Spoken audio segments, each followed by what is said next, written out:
Bueno, bienvenidos todos. Feliz año para todos, la mayoría de vosotros también, porque no hemos hablado con vosotros en este año. Y muchas gracias por asistir a este webinar sobre blockchain, un tema interesantísimo. Yo creo que es el tema quizás más interesante de todos los que hemos tratado en los webinars que hemos venido haciendo, que han sido bastantes.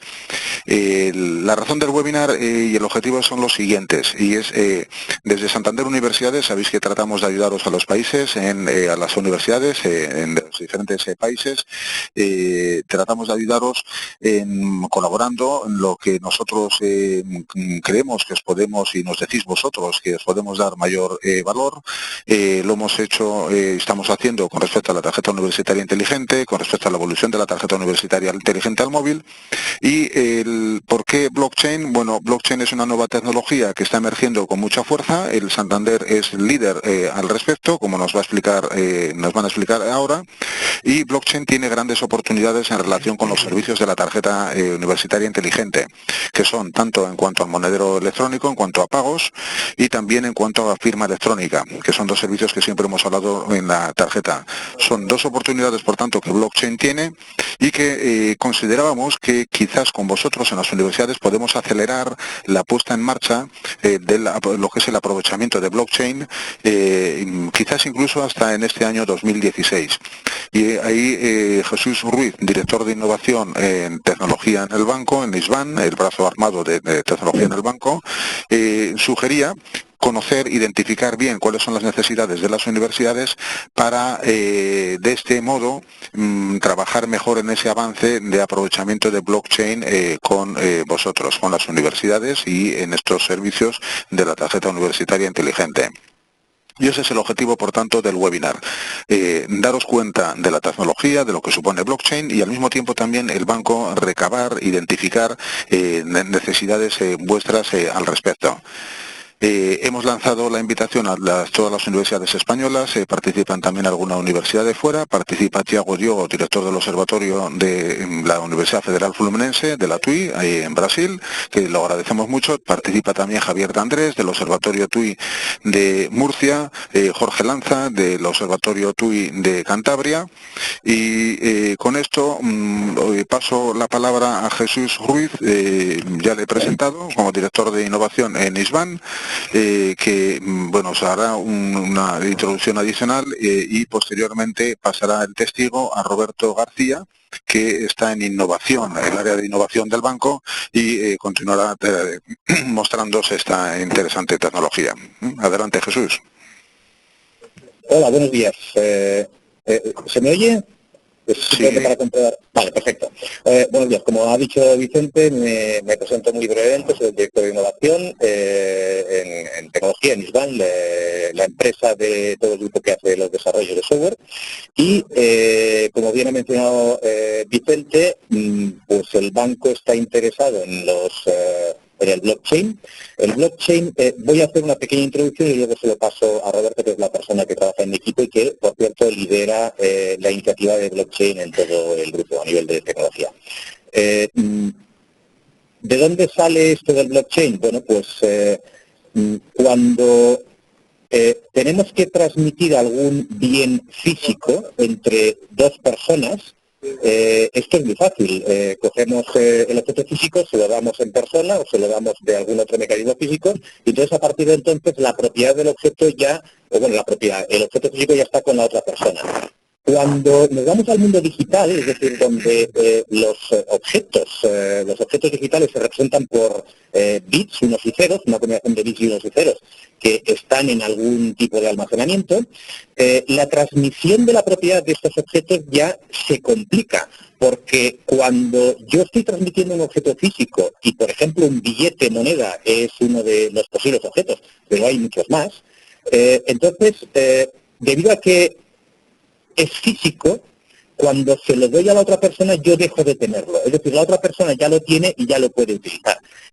Cuando nos vamos al mundo digital, si yo tengo un objeto representado por unos y ceros, no hay nada en principio que me impida a mí copiarlo, replicarlo. Es decir, yo puedo transmitir este objeto físico vía redes informáticas o cualquier mecanismo el almacenamiento distribuido, por ejemplo, se lo puedo transmitir a otra persona, entonces esa otra persona, el receptor del objeto digital, debería tener la seguridad de que yo no voy a copiar ese objeto digital y utilizarlo para enviárselo a otra persona. Cuando hablamos de dinero electrónico, esto en el modelo tradicional se soluciona porque cuando yo transmito dinero electrónico, que al final es un objeto físico, un objeto digital, hay una autoridad central que es la que certifica que la propiedad de ese objeto digital ha pasado de una persona a la otra, con lo cual me va a impedir a mí que yo copie el objeto digital y se lo vuelva a enviar a otra persona. Es decir, la autoridad central es fundamental en el mundo digital para asegurar que no hay duplicidad de pago, duplicidad del uso, que yo no puedo utilizar el mismo objeto digital para un montón de cosas de una manera no autorizada. Entonces, el inventor de Bitcoin, el blockchain proviene de Bitcoin, el inventor de Bitcoin estaba interesado en ver cómo se podía hacer una forma de dinero electrónico, pero sin que hubiera una autoridad central que controlara la propiedad de ese dinero electrónico, de esas monedas electrónicas. Entonces, para evitar lo que se llama el doble pago, el fraude que he mencionado antes, de que yo pague 2 veces o 3 veces o más con el mismo dinero electrónico, sin que haya una autoridad central que controle todo eso, por ejemplo un banco o una entidad de dinero electrónico, entonces inventó el mecanismo del blockchain. No voy a entrar en los detalles, y tampoco vamos a explicar en este webinar los detalles tecnológicos, pero sí un poquito para poder entender los posibles usos. El blockchain lo inventó exclusivamente para evitar el tema del doble pago, para que no se pudiera pagar 2 veces con el mismo dinero electrónico, con el mismo moneda electrónica, es decir, el mismo objeto representado digitalmente, pero sin utilizar una autoridad central, es decir, de manera absolutamente descentralizada. Inventó el blockchain para el dinero electrónico, pero como he mencionado antes, en realidad el blockchain se puede utilizar para el registro de manera segura y descentralizada de cualquier traspaso de objetos digitales, o del registro de una información que no queremos que después se pueda cambiar. Existen un montón de casos de uso. En el mundo financiero estamos viendo cuáles son los casos de uso. Es una tecnología todavía inmadura, es decir, todavía no hay realmente casos de uso más allá de lo que sería el Bitcoin, ¿vale? Pero todo el mundo, toda la industria acepta o da por supuesto que esto va a revolucionar sectores enteros. Va a permitir que se revolucione la manera de colaborar en unos sectores donde hasta ahora la única manera era con una autoridad central que era la que lo controlaba absolutamente todo. Va a eliminar intermediarios, va a eliminar fricciones, va a eficientar un montón de cosas. Como decía Vicente, lo que os gustaría es detectar posibles casos de uso. Han mencionado 2 que son muy importantes, la tarjeta TUI, que actividades están realizando en las universidades, y ver si se puede definir una colaboración donde esté Santander Universidades, Tecnología de Santander y las universidades para definir casos de uso que sean interesantes e intentar implementarlos lo más rápidamente posible. Estamos hablando de una tecnología que, como digo, no es madura, pero que creemos que dentro de muy poco va a empezar a ser utilizado en casos de uso que van a ser totalmente, como llaman los consultores, disruptivos. Sin más preámbulos, le paso la palabra a Roberto, que va a utilizar una presentación, y bueno, si luego hay preguntas ya las intentaremos resolver. Muy bien, gracias. Estoy compartiendo la presentación, ¿la estáis viendo? Sí, perfectamente, muy bien. Estupendo, pues como ya me han presentado, voy directamente al grano. Como decía Jesús, blockchain es una tecnología que nace del mundo de Bitcoin, y de hecho supongo que en las noticias habéis visto muchísimas noticias al respecto. Hay cantidad de instituciones y de startups que están trabajando en el tema de Bitcoin, y de blockchain, incluyendo los propios reguladores, ¿no? Yo creo que en el mundo bancario la atención sobre el blockchain nace cuando el Banco de Inglaterra emite un informe donde califica esa tecnología como revolucionaria, precisamente por permitir eliminar autoridades centrales y registrar transacciones, cualquier tipo de transacción de contrato, de forma descentralizada, a modo de notaría pública, abierta a todo el ecosistema. Y grandes empresas tecnológicas como IBM, Samsung, están también trabajando en la utilización de esta tecnología para un poco controlar el acceso a todos los dispositivos del Internet de las Cosas. Los bancos, como hemos mencionado antes, estamos trabajando y están surgiendo un montón de startups, sobre todo en el mundo de los pagos, pero también más allá de los pagos, ¿no? Un poco en esta presentación voy a intentar centrarme en todo lo que es aplicaciones que no sean estrictamente bancarias, que creo que os interesará más. Como decía, a nivel de bancos, prácticamente todos los grandes bancos a nivel mundial estamos investigando el uso de Bitcoin, de blockchain. En concreto hay una iniciativa que se llama R al cubo, en la cual estamos los principales bancos del mundo. Hay 42 bancos que estamos trabajando en la aplicación de blockchain en el mundo de la banca de inversión, para todo lo que son temas de bolsa. Nasdaq, por su parte, también está trabajando en lo mismo, y el resto de bancos estamos investigando en uso de aplicaciones más a nivel de pagos y automatización de procesos manuales que actualmente existen en la banca. Como os decía Jesús, blockchain al final es la tecnología que subyace a Bitcoin, y la podemos definir como un conjunto de protocolos que sirven para registrar de forma pública en una base de datos replicada de todos los participantes del ecosistema cualquier transacción que queramos hacer entre particulares, de tal forma que cualquier transacción que haga Manuel con Pepito es visible a todos los participantes en el ecosistema. De esta manera evitamos que un mismo bien sea vendido o sea transaccionado dos veces. ¿Vale? Básicamente, simplemente de Bitcoin voy a contar que desde el punto de vista bancario Bitcoin tiene dos grandes funcionalidades. Una es como moneda digital, donde creemos que no tiene ningún sentido apostar por ella, precisamente porque en su propia naturaleza Bitcoin no tiene ninguna política monetaria detrás, ningún regulador que dé estabilidad a la moneda, con lo cual habréis visto en las noticias continuas fluctuaciones del precio de Bitcoin en función de la demanda. Eso por un lado. Y por otro lado, todos los protocolos, tecnología que subyace, que básicamente es el blockchain, sí que la consideramos como muy interesante por parte de los bancos. ¿Por qué es interesante? Básicamente porque tiene tres componentes que le permite, como decíamos, el registrar transacciones de forma distribuida en un ecosistema P2P.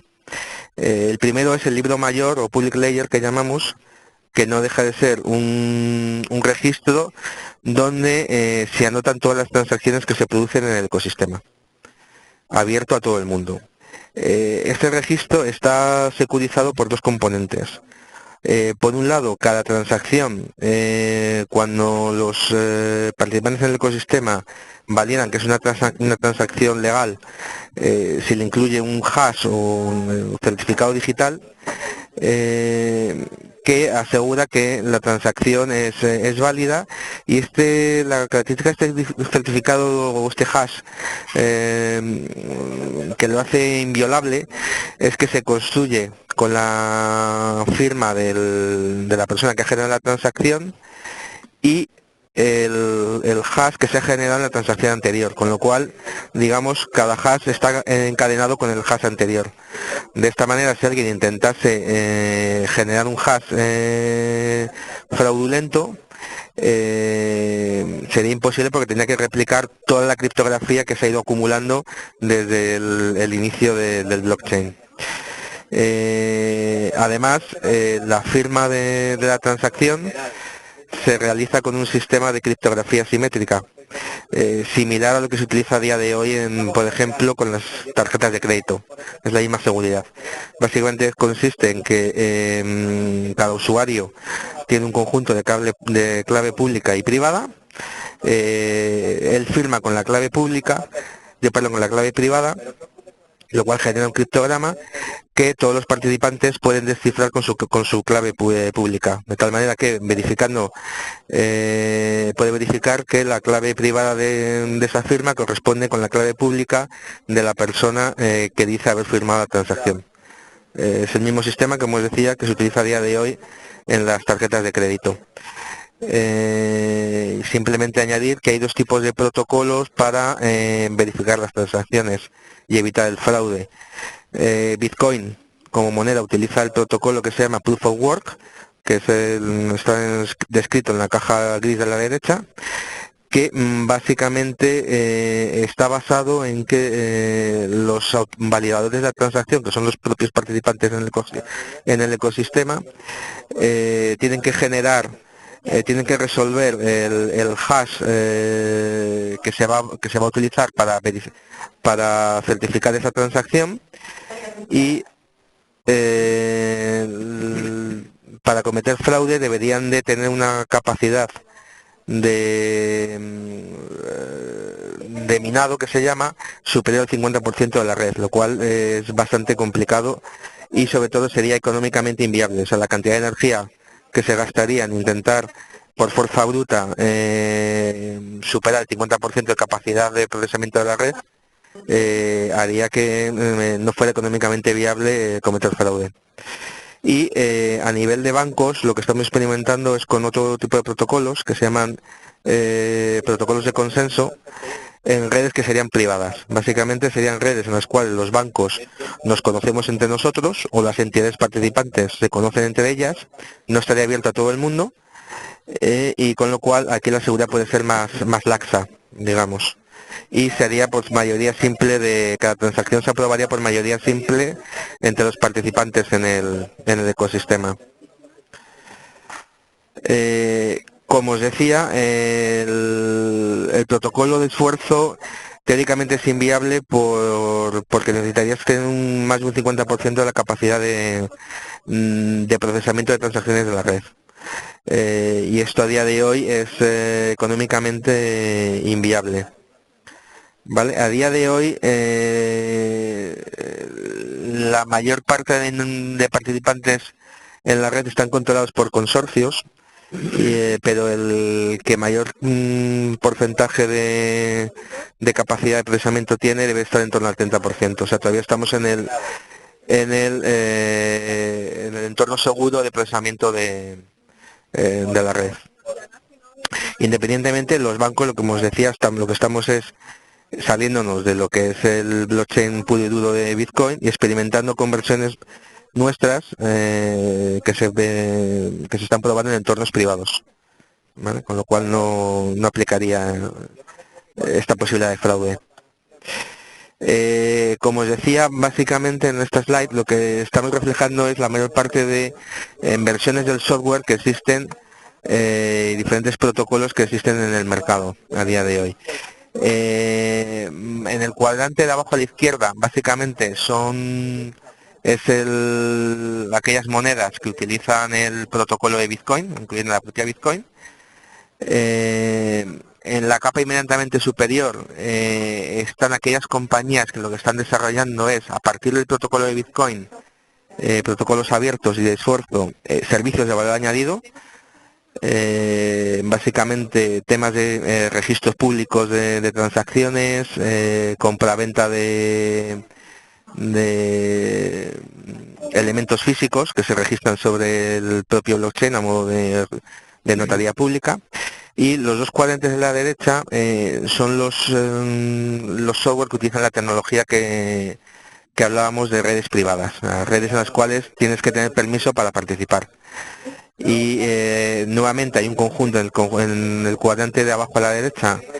Están aquellos software que se centran en crear monedas sobre estos modelos, que de momento no tienen gran éxito, y donde estamos apostando todas las compañías es en el cuadrante de arriba a la derecha, que son redes, como decía, privadas, y lo que generan son servicios de valor añadido sobre el blockchain, servicios que luego os comentaré más adelante en la presentación algunos casos. Básicamente el interés sobre el blockchain es porque, como os decíamos, puede desintermediar cualquier tipo de registro público basado en la existencia de una autoridad central. En el caso de los bancos estamos hablando de todo lo que son las cámaras de compensación, mercados centralizados tipo las bolsas, los mercados de capitales, donde pasaríamos en un modelo en el cual todo se envía a transaccionar a través de una entidad central a modelos P2P, donde cada banco llega a un acuerdo con otro banco sobre una transacción y esta se registra públicamente. Esto además, en el caso de los bancos, en banca de inversión, impacta mucho porque todavía existen muchas operaciones que se llaman over the counter, que se registran fuera de mercados y luego al día siguiente se llevan al mercado. Esto permitiría además, como decía, aumentar la transparencia de este tipo de transacciones.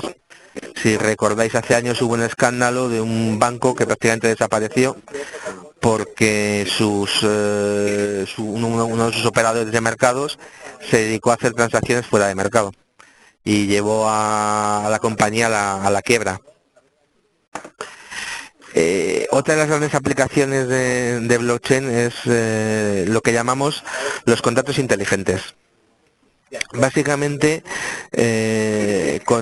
consiste en vez de registrar una transacción fija en el blockchain, lo que se registra es una pequeña aplicación software que recoge a modo de programa informático el acuerdo entre dos partes, ¿vale? Típicamente en banca esto se utilizaría para temas como lo que llamamos los pagos documentarios, a todo lo que son las cartas de crédito. Es decir, cuando una compañía compra un bien a otra empresa en otro país, precisamente hay un tipo de pago internacional que se llama carta de crédito, en la cual básicamente lo que se registra es un acuerdo, o sea, la empresa compradora deposita el dinero en su banco y este banco libera los fondos a la empresa vendedora cuando el producto, la mercancía, es entregado al comprador. Todo esto se puede automatizar a través de los smart contracts. Otras aplicaciones pueden ser en temas de liquidaciones de hipotecas, acuerdos de compra-venta de productos tipo derivados, donde en función de la cotización de una acción en un momento determinado, pues se paga una cantidad u otra. O fuera del mundo bancario se está experimentando, por ejemplo, en productos como el leasing y el renting de coches, ¿no? Donde en función de los kilómetros que tú utilizas, tú tienes que pagar una cantidad u otra. Todo esto a día de hoy son procesos pseudo-manuales y se pueden automatizar conectando un sensor al contar kilómetros del coche que se comunica contra el contrato inteligente que registre el acuerdo entre el usuario del coche y la compañía que lo ha alquilado. Y esto se basa, como os decía, en el acuerdo entre el comprador y el vendedor y lo que llamamos oráculos, ¿vale? Que son o bien terceras partes, tipo empresas de logística que certifican que el producto se ha sido entregado, o incluso sensores conectados al Internet de las cosas. Principales aplicaciones. Aquí nos hemos centrado sobre todo en aplicaciones no bancarias, ¿vale? Muchas son muy similares a las bancarias, pero hemos preferido un poco contaros algo un poco más general, ¿no?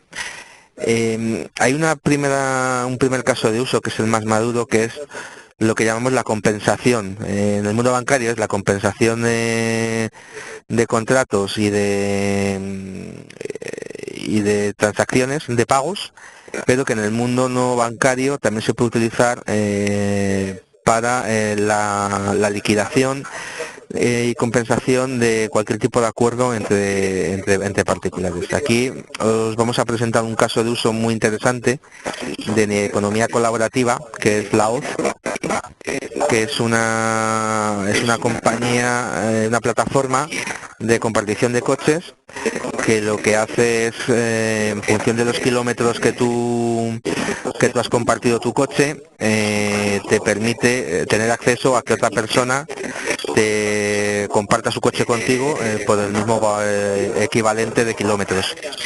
Este es un sistema que evita todos los problemas que tienen plataformas como BlaBlaCar, donde hay un lucro por las personas. Aquí no hay lucro, sino que hay una compartición de kilómetros entre particulares. O plataformas como Augur, que están basadas más en, no sé si conocéis los métodos Delphi de estimación de mercados. Es una plataforma muy similar, donde a los participantes se les plantea un reto de estimar, por ejemplo, cómo va a crecer la bolsa en el 2016, y se les remunera en función de lo acertados que han estado al final de año. Esto sirve tanto para remunerar a estas personas como para medir la reputación que tienen. Otros casos es el caso número 2, que es lo que llamamos la notaría pública, que básicamente sirve para el registro de contratos. Aquí la gran compañía líder es Factom, y luego os explicaré un poco más su caso de uso. El otro, que es el que a nivel bancario más nos gusta y más potencial le vemos, pero también tiene derivadas fuera del mundo bancario, es todo el tema de smart contracts. Al final es cualquier tipo de contrato que te permita automatizar la gestión de dicho contrato a lo largo de toda la cadena de suministro.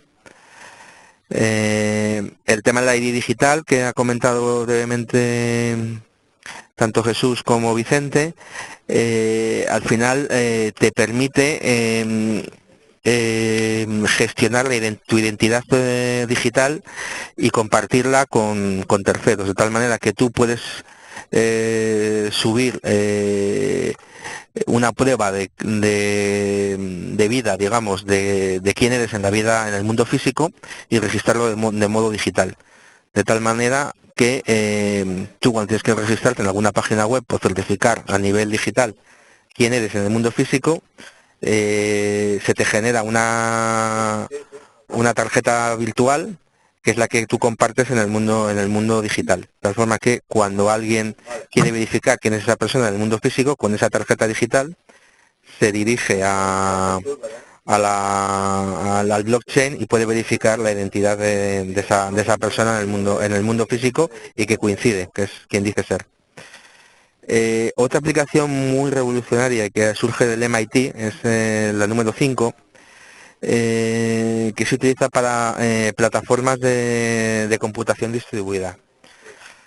Básicamente aquí se utiliza lo que se hace es, sobre todo para temas de estudios de mercado o compartición de información confidencial, tipo información financiera o datos de salud, para estudios clínicos. Lo que es un sistema que permite que los cálculos que se tengan que hacer sobre esa información salga de forma distribuida sobre diferentes ordenadores, y el acceso a la información está asegurada a través de un blockchain, que es el que permite, el que controla quién tiene acceso a dicha información. Y ese acceso lo da el propio usuario, el propio dueño de la información. De tal forma que yo, como Roberto, cedo mis datos bancarios a mi banco para que se haga un cálculo de riesgo.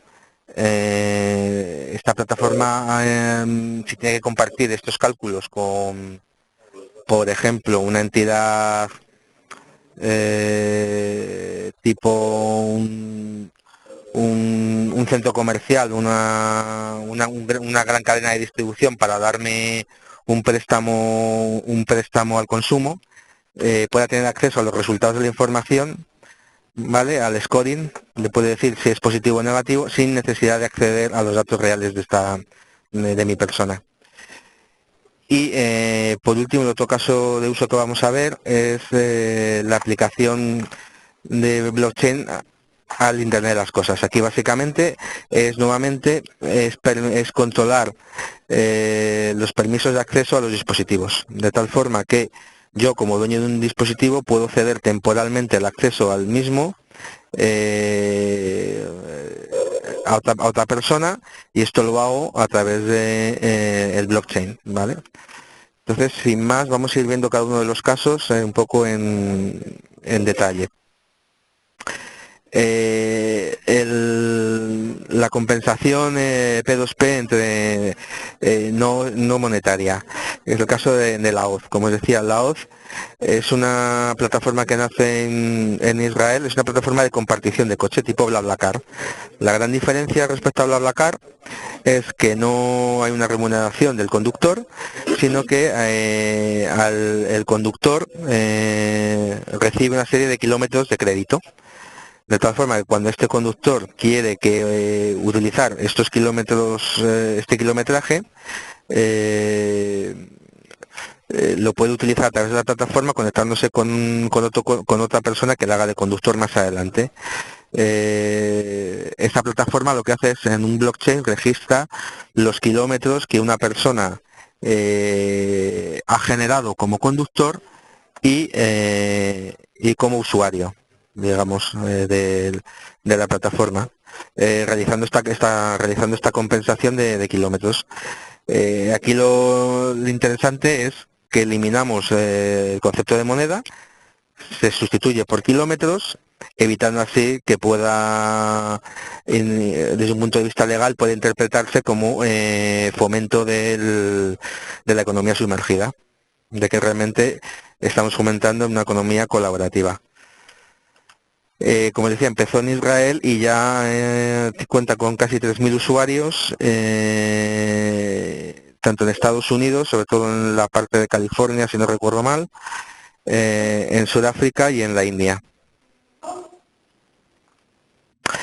El otro caso de uso muy interesante, que ya está muy extendido, es lo que hablamos de utilizar el blockchain como un registro público de transacciones. Aquí sustituiríamos a temas como las notarías o el registro civil.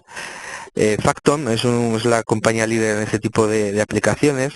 Como curiosidad, han firmado un contrato con el gobierno de Honduras para sustituir su actual registro de la propiedad de las tierras por un modelo basado en blockchain que evite el fraude, ¿no? Al parecer había bastante fraude en Honduras, en la cual los propios funcionarios registraban propiedades de forma fraudulenta.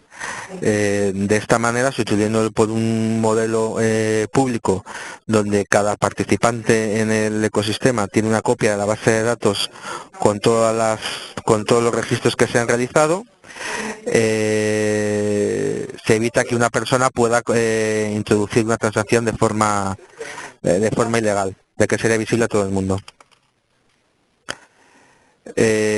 También la propia compañía está experimentando un caso de uso similar con una aseguradora americana para todo el tema de seguimiento de reclamaciones de indemnizaciones por parte de los usuarios. ¿Vale? Sobre todo sirve para controlar cuántas veces un usuario ha tenido acceso a determinados servicios y que está cubierto y que no está cubierto por la póliza. Como os decía, aquí básicamente el modelo, cómo funciona, es que tú públicamente lo que registras es una especie de certificado de la transacción, ¿vale? Que se genera a partir del acuerdo, del documento que hayan firmado ambas partes. Se genera un código y tú lo que guardas es ese código, de tal manera que tú en el blockchain, de tal manera que cuando quieres probar que una propiedad es tuya o que has utilizado un determinado servicio médico, tú realmente lo que comunicas es ese hash, ¿no? Esos números, ese código que permite a la persona que necesita verificar que eso es real, conectarse a la plataforma, meter el código y comprobar que efectivamente existe. Vale. El otro caso de uso de los smart contracts son los smart contracts aplicados a todo el mundo de la compraventa de artículos, sobre todo a nivel internacional. Vale. En este caso la empresa líder es Skyu Chain, vale, que básicamente lo que permite es hacer un seguimiento de toda la cadena de suministro de un artículo, es decir, desde que el comprador lo compra hasta que lo recibe, le permite hacer un seguimiento de ese producto dónde está, ¿vale? Básicamente aquí el modo de funcionamiento es que el vendedor con el pedido genera un código hash nuevamente. Este código hash se imprime en forma de código BIDI que puede ser leído por cualquier operador logístico y se pega en el paquete, de tal manera que cuando pasa por diferentes operadores logísticos, al escanear el código se actualiza en el blockchain y permite al comprador saber dónde está la mercancía en todo momento, sin necesidad de hacer grandes integraciones de sistemas entre el vendedor, el comprador y los operadores logísticos que hay entre medias. Vale, y básicamente cuando el producto llega al destino, el propio contrato que se ha generado en el blockchain libera los fondos que el comprador ha metido como garantía del pago. Aquí lo interesante es que esta compañía está desintermediando a los bancos, ¿vale? Esta es una función que típicamente hacemos los bancos, y en este caso esta compañía lo hace sin necesidad de bancos, es decir, el funcionamiento es que el comprador le da el dinero a Skyu a través de una transferencia y Skyu lo que hace es pone el equivalente en la moneda interna de la plataforma, de tal manera que cuando el producto llega, le llega este dinero, digamos, virtual al vendedor y puede ir a cobrarlo a través de una cuenta corriente local de Skyu en el país de origen de la mercancía. El siguiente caso de uso, que es, como decía, de los más interesantes, que vemos más interesantes para